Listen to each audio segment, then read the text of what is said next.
This video is about that slightly mysterious thing, the Renaissance period pike, the pike and shot period pike.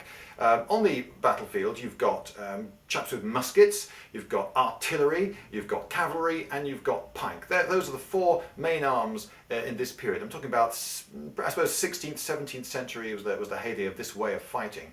The tercio, for instance, was one of the formations that maybe you've heard of. Now, it's a little bit mysterious. What do these pikemen actually do? Some armies have had as many as one pikeman for every musketeer, so obviously they were doing something fairly important. But what was it? See, the pikeman of this period is a guy with no shield and a very long pike standing in pretty dense formation. Now, one thing is you're very vulnerable to artillery in a dense formation, so that's one big drawback. But you're pretty good against everything else. If you were, for instance, to advance against a load of musketeers, well, they wouldn't be able to stand and outfight you, would they? So you'd be able to just see them off. If you advanced on cavalry, again, the cavalry is not going to stand there and be poked to death, so it's going to get out of the way. And if cavalry attacks you, well, you can keep the cavalry at bay. So fine, so pike sort of beats cavalry. Pike, under the right circumstances, can beat musketeers, though obviously if you're just standing being shot at for ages, then musketeers beats pike. Pike definitely beats artillery in close combat, but from a distance, artillery definitely beats pike. But what about pike versus pike?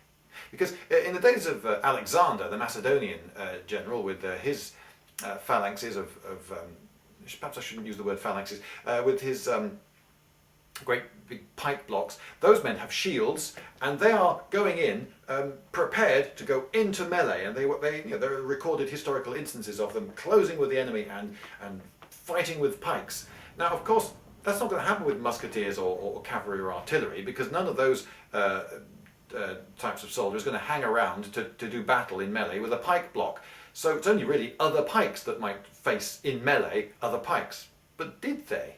Now, the Sealed Knot and the English Civil War Society are reenactment societies that exist in Britain to reenact the English Civil War. And I've seen them on the field, and you get a pike block here and a pike block here. They've lowered their pikes, they come at each other, and then they raise their pikes, and they push at each other for a bit, and then perhaps some people get out little axes and hack away and have a bit of fun.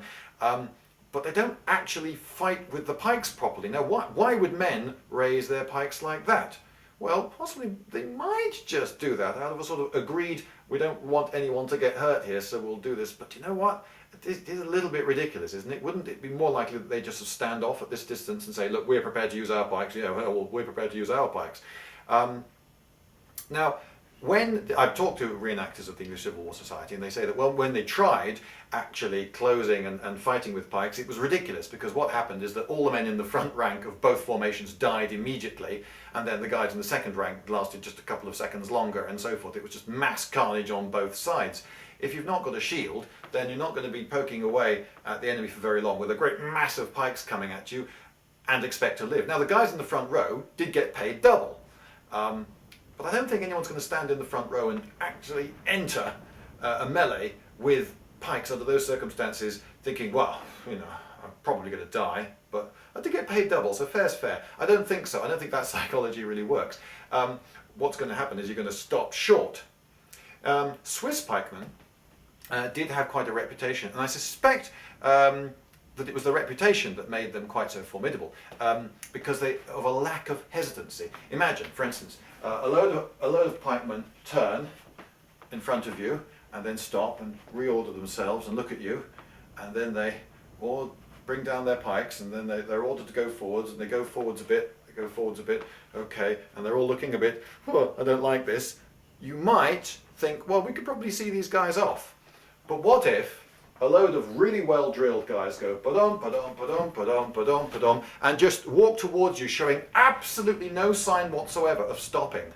In a game of chicken with cars, it's the equivalent of throwing the steering wheel out of the window and folding your arms. We're not stopping. You've got to get out of the way. So if you've got a tremendously fearsome reputation, then maybe you could just be unhesitating and go straight at the enemy and win that way. But actually, even then, you'll notice that I'm describing an action where the pikes didn't actually clash, because one lot just ran away before the clash happened. I strongly suspect that pikes never actually fought pikes. Occasionally, as I've just described, they might see off pikes, But really their battlefield role was as mobile fortresses. If the enemy cavalry threatened, then your musketeers could hide behind you, and then you'd be safe, and they would be safe from the enemy cavalry. Really, the pike almost nullifies cavalry, because cavalry is never going to charge in against a well-drilled forest of pikes pointing at them. Horses just won't do it, they're not suicidal. They must have been horrendously vulnerable to artillery though. Anyway, so that's my explanation for the mystery that is the Renaissance period pike. How did they fight? They probably actually by and large didn't, because no one stood around to be fought by them.